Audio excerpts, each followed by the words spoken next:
সিলেটের জাফলংয়ে বালু পাথর উত্তোলন প্রতিরোধে বিজিবি, পুলিশ এবং পরিবেশ অধিদপ্তর সহ টাস্ক ফোর্স অভিযান পরিচালিত হয়েছে।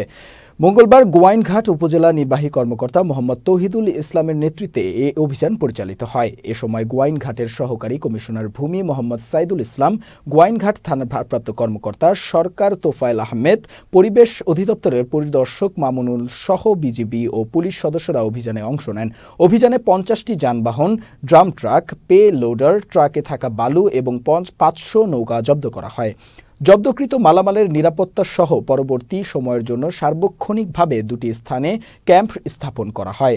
আনসার ও পুলিশ মোতায়েন এবং অনির্দিষ্টকালের জন্য একজন ম্যাজিস্ট্রেট নিয়োগ করা হয়েছে বলেও জানিয়েছেন উপজেলা নির্বাহী কর্মকর্তা মোহাম্মদ তৌহিদুল ইসলাম।